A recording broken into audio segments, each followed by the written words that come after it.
এই 53 বছরের ভিতরে আমাদের দেশে যারা প্রেসিডেন্ট ছিল, যারা প্রধানমন্ত্রী ছিল, হিন্দু ছিল না মুসলমান ছিল? জোরে কোন, হিন্দু ছিল না মুসলমান ছিল? তারা কি এই 4টা কাজের বাস্তবায়ন করছে? জোরে করছে। এই লোকটি আবার ক্ষমতায় আসলে এই কোরআনের আইন বাস্তবায়ন করা সম্ভব? জোরে কোন সম্ভব। তাইলে যারা এই কোরআনের আইন বাস্তবায়ন করে ক্ষমতায় গেলে তাদেরকে আমরা আগামী নির্বাচনে ভোট দিয়ে এমপি বানাবো, আমরা মন্ত্রী বানাবো। কথা বলেন ঠিক না বেঠিক? তাহলে 1 নম্বর কাজ হচ্ছে রাষ্ট্র ক্ষমতায় যদি আমরা তোমাদেরকে যদি আমি রাষ্ট্র ক্ষমতা দান করি, তোমরা 1 নম্বর কাজ করবে আকিমু ওয়া আকামুস সালাহ, নামাজ কায়েম করা জমিনের মধ্যে। এই দুনিয়া যদি রাষ্ট্র ক্ষমতা দান করি, তোমরা 1 নম্বর কাজ করবে, তোমরা রাষ্ট্রীয়ভাবে নামাজ কায়েমের ব্যবস্থা করবে।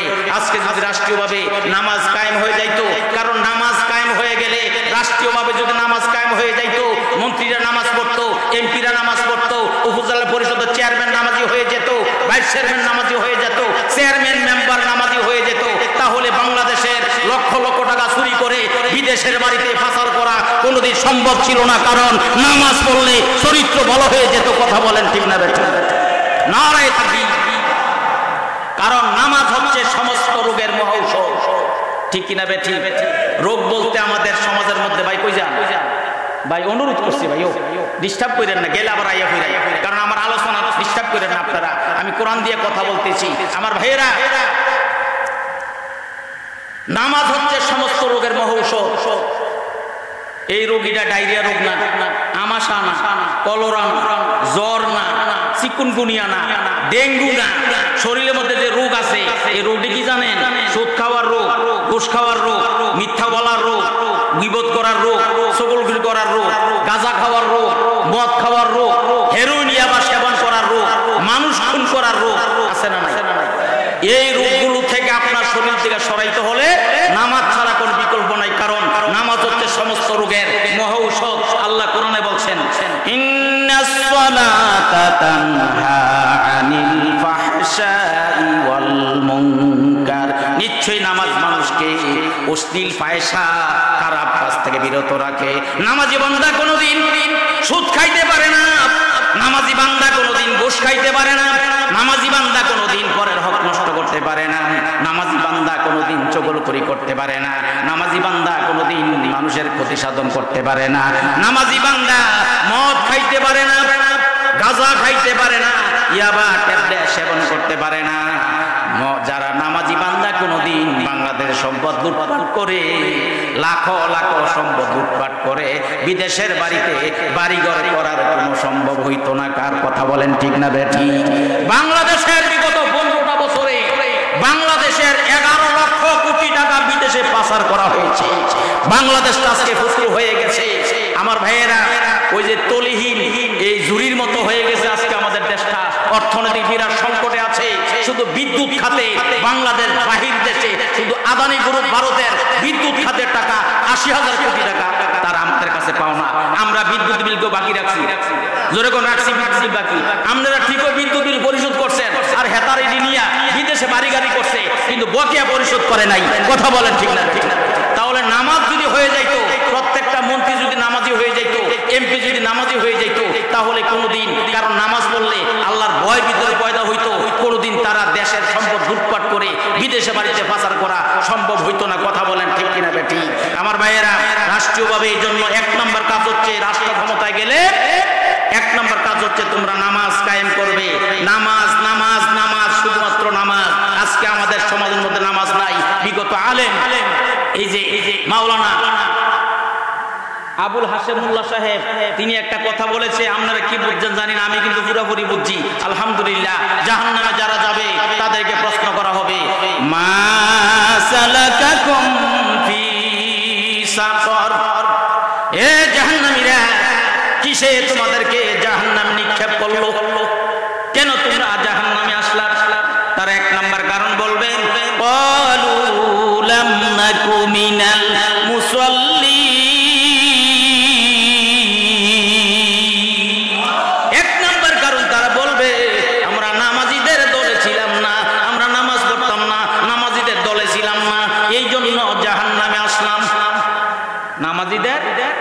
দলে ছিলাম না। তাফসিরে ফি জিলালিল কোরআনের অনুবাদ হচ্ছে তারা বলবে আমরা নামাজিদের দলে ছিলাম না। আমি আপনাদের কাছ থেকে জানতে চাই আমরা কি নামাজিদের দলে থাকবো না বেনামাজির দলে থাকবো? তাহলে নামাজি দলের সাথে থাকলে নামাজি দলের সাথে আপনার হাসর হবে, আর যদি বেনামাজি দলের সাথে থাকেন বেনামাজির সাথে আপনার হাসর হবে। আপনি নিজে সিদ্ধান্ত নেবেন আপনি বেনামাজির লোক আছেন না নাই। মেম্বারে নির্বাচনের সময় আপনি দেখবেন মেম্বার পদপ্রার্থী নামাজি কিনা, যদি নামাজি হয় আমি তারা ভোট দিব, বেনামাজি ভোট দিব না। চেয়ারম্যান নির্বাচনের সময় আমরা দেখবো চেয়ারম্যান সাহেব ঠিক মতো নামাজ পড়ে কিনা, যদি নামাজি হয় আমি চেয়ারম্যান সাহেবের লগে আছি। এমপি সাহেব যিনি এমপি নির্বাচন করবে আমরা দেখবো এমপি সাহেব 5 ওয়াক্ত নামাজ পড়ে কিনা, যদি নামাজ পড়ে এমপি সাহেবের লগে আমি আছি, এমপির ভোট দিতে দ্বিধা করবো না। কিন্তু বেনামাজি হইলে আমি এমপি সাহেবকে সাপোর্ট করি না, আমি ভোট দিতাম না। কথা বলেন ঠিক না বেঠিক? আমি কি আপনাদেরকে বুঝাইতে পারছি? কারণ জাহান্নামে যারা যাবে তারা বলবে ক্বালু লাম নাকু মিনাল মুসাল্লিন, আমরা নামাজীদের দলে ছিলাম। আমার নামাজ না পড়লে ঈমান আপনার আমার ঠিক থাকবে না।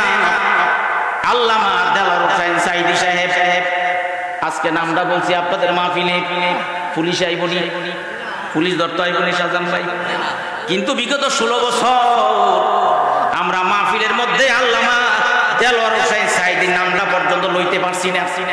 কত মসজিদের ইমাম সাহেব সাঈদী সাহেবের জন্য মসজিদে দোয়া করছে, ইমামতি নাই, ঠিক না বেঠিক? মসজিদে ইমাম সাহেব দোয়া করছে, কি ইমাম সাহেব আমনে আয় বললেন চাকরি ছেড়ে দেখো হুজুর ঘটনা খারাপ। সাঈদী সাহেবের লেগে আবেগে মহব্বতে মসজিদে জুমার নামাজ পড়ে মুনাজাতে দোয়া করছিলাম সাঈদী সাহেবের জন্য, এরপর দিন চাকরি নেই। নাউজুবিল্লাহ কোন জোরে, আরো জোরে কোন নাউজুবিল্লাহ।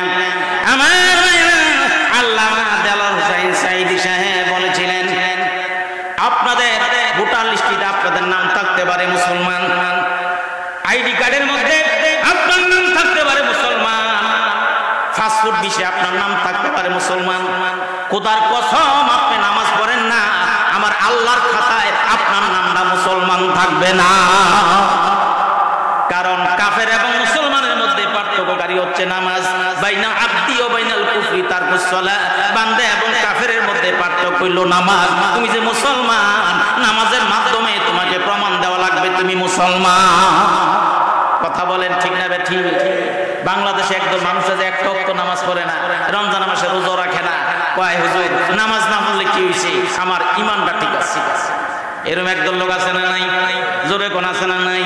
নামাজ না পড়া কয় ঈমান ঠিক, রমজান মাস আসলে কয় গেছে গেছে। আসেনি এই ধরনের মানুষ? আবার গেছে হুজুরের কাছে ফতুয়া জানার জন্য, হুজুর গো আমি তো মানুষটা বেশি খারাপ না, নামাজ পড়ি না, এই জন্য কি আমার ঈমানটা নষ্ট হয়ে গেছে? মুফতি সাহেব হুজুর বড় হুজুর ফতুয়া দিয়ে কয় বেটা তোর ঈমান থাকলে না নষ্ট হইতো, নামাজ যখন নাই তোর ঈমানও তো নাই। যার বউ নাই এ যদি 1 তালাক 2 তালাক 3 তালাক 22 তালাক 14 গোষ্ঠী তালাক, তার বউ যাইব, জোরে কোন যাইব? কেমনে যাইতো? বউ থাকলে না যাইতো। কথা বলেন ঠিক না বেঠিক? আমার নামাজ পড়ি না হুজুর এই জন্যই আমার ঈমানটা নষ্ট হয়ে গেছে।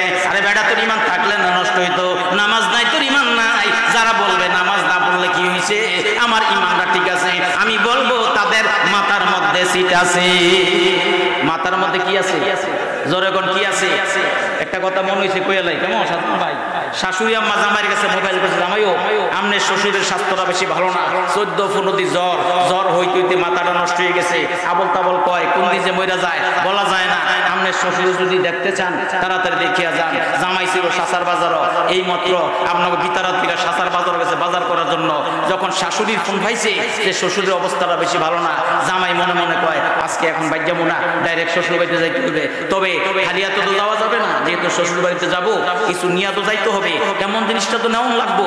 আমার শ্বশুর যে জিনিসটা পছন্দ করে, জামাই আবার জানতো শ্বশুর আবার রসগোল্লা মিষ্টি আবার বেশি ভালোবাসে। শাসারে মিষ্টি, নাম করা মিষ্টি, কি বলেন ঠিক না বেঠিক? এখন আছে কি নাই জানি না।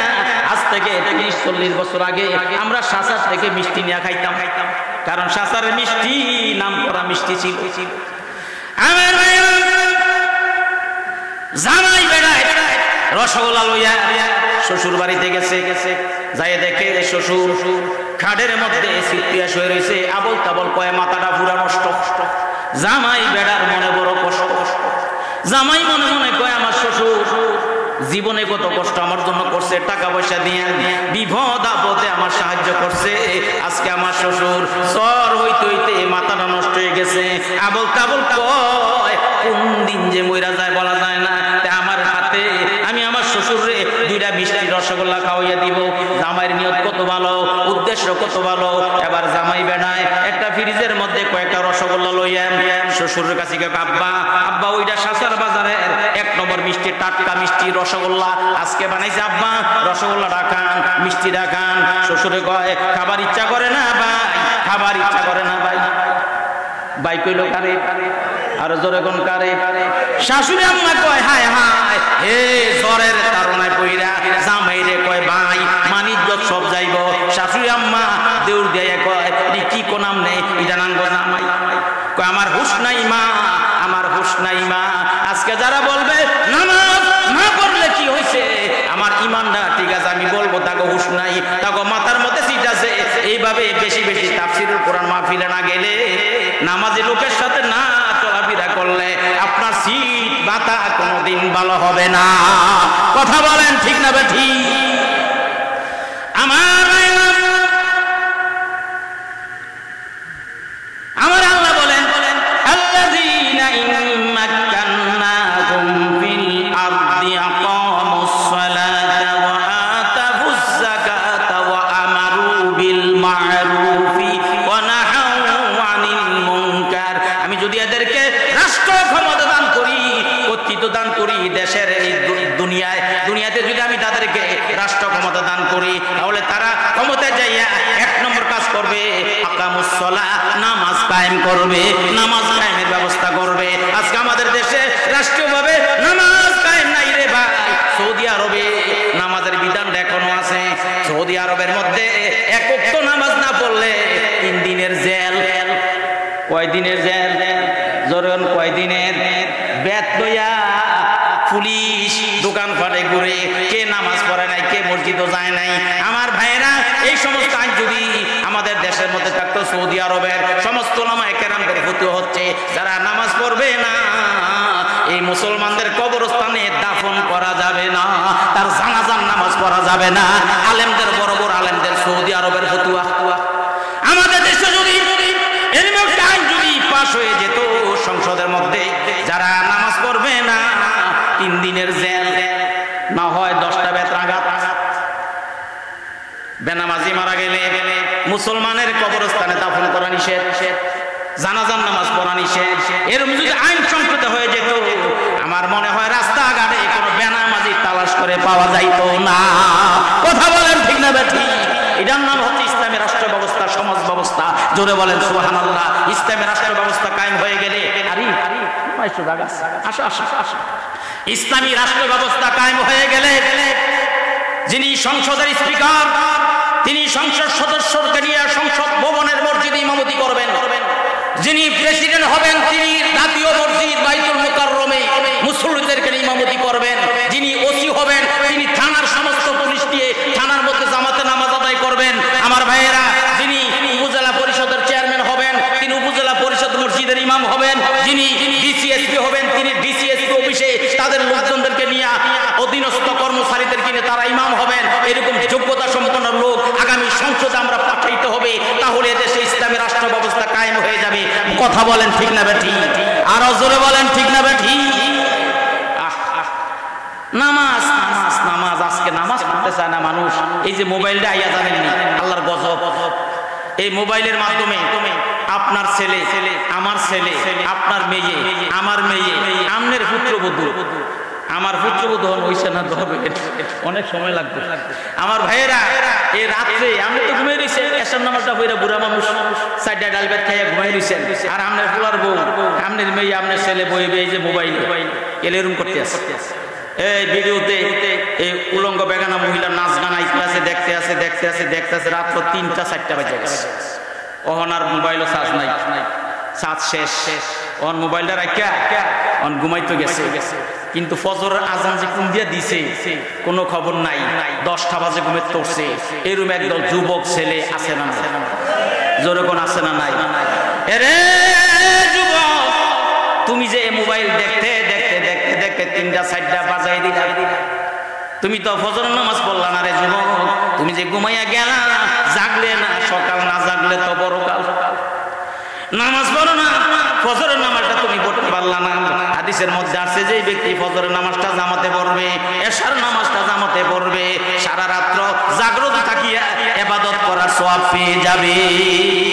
আল্লামা ডক্টর আব্দুল্লাহ জাহাঙ্গীর রাহিমাহুল্লাহ কত বড় আলেম, ফুরফুরা শরীফের পীর সাহেবের জামাতা ছিলেন। তিনি বলেছিলেন একটা ওয়াজের মধ্যে, আমরা যারা তাহাজ্জুদ নামাজ পড়তে পারি না, এশার নামাজটা জামাতে পড়িয়া, ফজর নামাজটা জামাতে পড়িয়া রাতে ঘুমাইলে আমার আল্লাহ সারা রাত জাগ্রত থাকে ইবাদতের সওয়াব দিয়া দিবেন। এই ইবাদতের মধ্যে তাহাজ্জুদ নামাজের সওয়াবটাও আল্লাহ দিয়া দিবেন। জোরে গান সুবহানাল্লাহ। আজকে ঘুমাইয়া ফজর নামাজ কাজা করে অনেক মানুষ কথা বলেন, ঠিক না ঠিক? কেমন করে ঘুমাও তুমি, কেমন করে ঘুমাও তুমি, ফজর করে কাজা, এমন তো হতে পারে জোহরে জানাজা তোমার, এমন তো হতে পারে জোহরে জানাজা। কেমন করে ঘুমাও তুমি, কেমন করে ঘুমাও তুমি, ফজর করে কাজা, এমন তো হতে পারে জোহরে জানাজা তোমার, এমন তো হতে পারে জোহরে জানাজা। মুসলিম হয় না জন্ম নিলে মুসলমানের ঘরে, কাফের মুমিন তফাত যা হয় সলাতের উপরে, মানুষ নামাজের উপরে। এই জীবনে সলাত যেন, এই জীবনে নামাজ যেন না হয় তোমার কাজা, এমন তো হতে পারে জোহরে জানাজা তোমার, এমন তো হতে পারে জোহরে জানাজা। ঠিক কিনা বেঠি? আমার ভাইরা, নামাজ পড়বো, জামাতে নামাজ পড়তে হবে। কোরআন শরীফের মধ্যে দলিল সূরা বাকারা 43 নম্বর আয়াতের তাফসীরটা পড়ে দেখেন। আমি তাফসীর ইবনে কাসির বেশি ফলো করি, তাফহিমুল কোরআন পড়ি, ফিজিলালিল কোরআন পড়ি, মারিফুল কোরআন পড়ি, তাফসীরে ফিজিলালিল কোরআন পড়ি। আমার ভাইরা আর অনেকগুলো তাফসীর আছে, তাফসীরুল আরো অনেকগুলো তাফসীর আমার ভাইরা পড়তে। তবে তাফসীরে আমার থেকে ভালো লাগছে তাফহিমুল কোরআন, আমার কাছ থেকে ভালো লেগেছে ফিজিলালিল কোরআন, আমার কাছ থেকে ভালো লেগেছে তাফসীর ইবনে কাসির, বিশ্ববিখ্যাত তাফসীর। তাফসীর ইবনে কাসির থেকে বলছি আমার ভাইরা, আল্লাহ বলছে আকিমুস সালাহ ওয়া আতুজ যাকাত, ওয়া আকিমুস সালাতা ওয়া আতুজ যাকাতা ওয়ারকাউ মা'আর রাকিঈন। আর জোরে কোন আল্লাহু আকবার।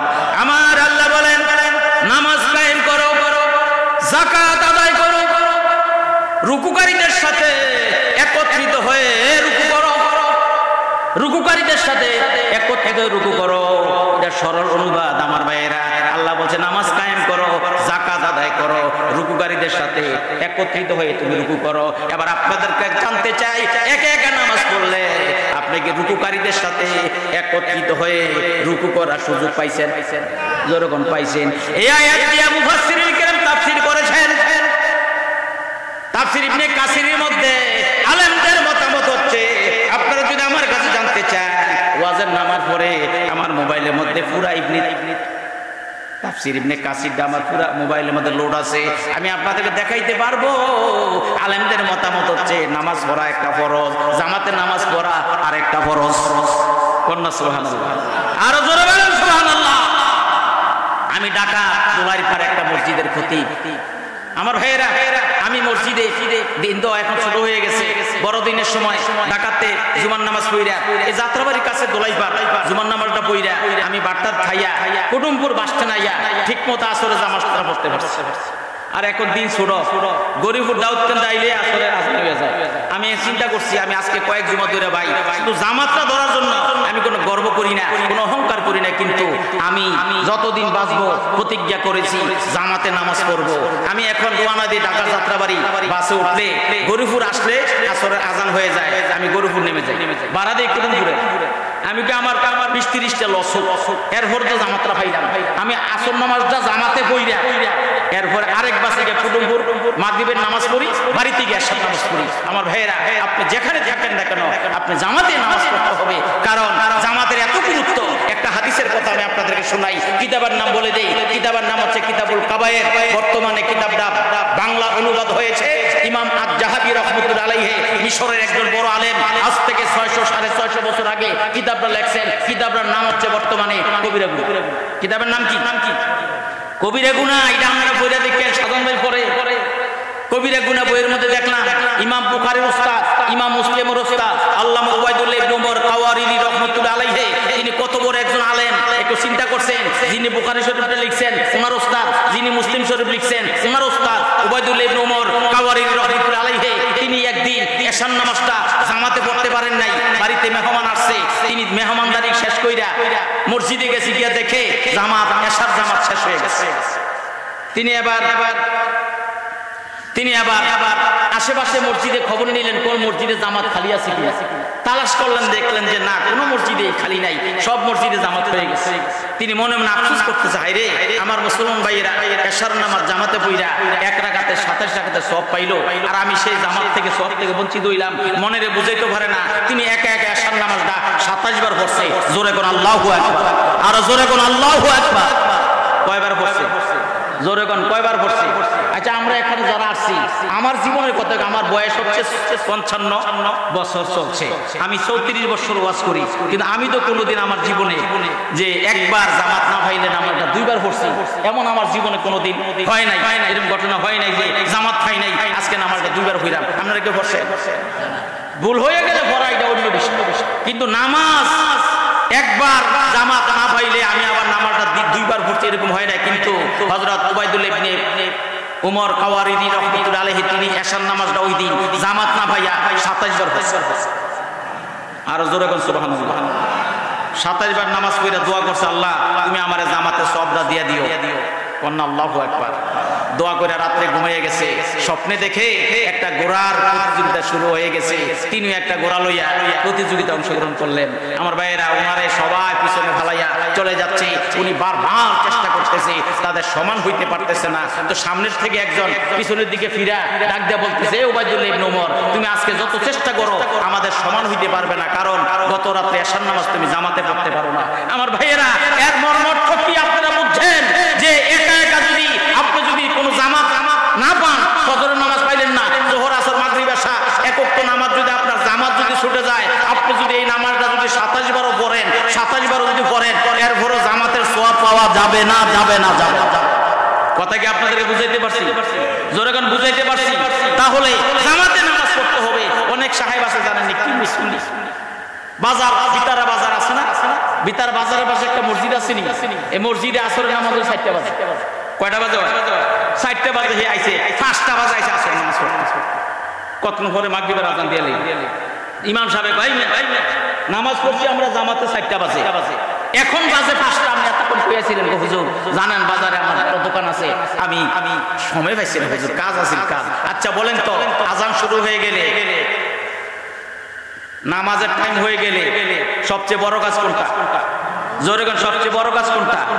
আল্লাহু আকবার যখন বলে মুয়াজ্জিন ডাক দিবে আল্লাহু আকবার, আল্লাহ বড়, দুনিয়ার সব কাম ছাড়ো।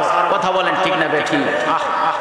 নামাজকে বলো না কাজ আছে, কাজকে বলো আমার নামাজ আছে। নামাজকে বলো না কাজ আছে, কাজকে বলো আমার নামাজ আছে। নামাজ বিহীন পরপারে কি জবাব দিবে তুমি প্রভুর কাছে? নামাজকে বলো না কাজ আছে, কাজকে বলো আমার নামাজ আছে।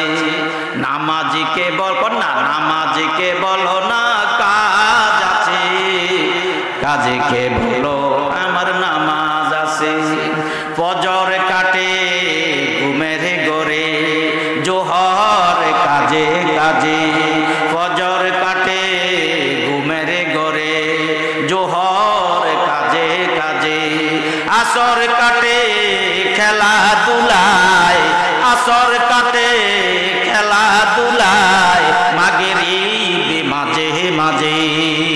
এশার সময় হয়ে এলে, এশার সময় হয়ে এলে থাকো মিছে দুনিয়ার পিছে, নামাজকে বলো না কাজ আছে, কাজকে বলো আমার নামাজ আছে। ঠিক না বেঠিক? জোরে কর ঠিক না বেঠিক? আজ থেকে প্রতিজ্ঞা করব যতদিন বেঁচে থাকবো জামাতে নামাজ পড়বো। রাজি আছেন? কারা কারা রাজি আছেন হাতগুলো দেখি। মাশাআল্লাহ, নারায়ে তাকবীর, নারায়ে তাকবীর। তাহলে ভাই সাহেব আল্লাহ বলছে আমি যদি তাদেরকে ক্ষমতা দান করি, ক্ষমতা বলতে সমস্ত তাফসীরের মধ্যে উল্লেখ আছে, ক্ষমতা বলতে রাষ্ট্রীয় ক্ষমতা বুঝাচ্ছে, রাষ্ট্র ক্ষমতা বুঝাচ্ছে। হযরত ওসমান রাদিয়াল্লাহু আনহু বলেন আমরা যখন এই ক্ষমতা পাইলাম মদিনাতে, যখন আল্লাহ রাসূল রাষ্ট্রপ্রধান হইলেন তখন এই 60টা কাজ নবীজি করছেন। সুবহানাল্লাহ।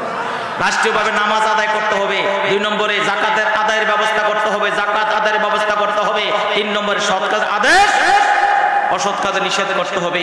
এই 60টা কাজ আগামী নির্বাচন আসবে, 6 মাস পরে হইলেও তো আসবে। কথা বলেন ঠিক না বেঠিক? যারা আমাদের কাছে ভোট চাইবে আমরা তাদের কাছে জানতে চাইবো আপনারা ক্ষমতায় গেলে, আল্লাহ যে কোরআনে বলছে সূরা আল হজ 41 নম্বর আয়াত, ক্ষমতায় গেলে 60টা কাজ করবেন। 1 নম্বরে রাষ্ট্রীয়ভাবে নামাজ প্রতিষ্ঠা করবেন। আপনারা যদি 60টা কাজের ওয়াদা দেন আপনাদেরকে ভোট দিব, যদি ওয়াদা না দেন, যদি এই কাজের দায়িত্ব না নেন আমরা আপনাকে ভোট দিতে রাজি না।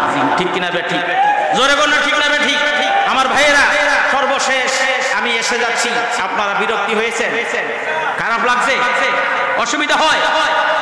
বুখারী শরীফের হাদিস ৭৬ পৃষ্ঠা, হযরত আব্দুল্লাহ ইবনে মাসউদ রাদিয়াল্লাহু আনহু, রাইসুল মুহাদ্দিসিন আব্দুল্লাহ ইবনে মাসউদ রাদিয়াল্লাহু আনহু আমার নবীর প্রশ্ন করলেন আইয়ুল আমালি আহাব্বু ইলাল্লাহি তাআলা, হুজুর আল্লাহর কাছে কোন কাজটা বেশি প্রিয়?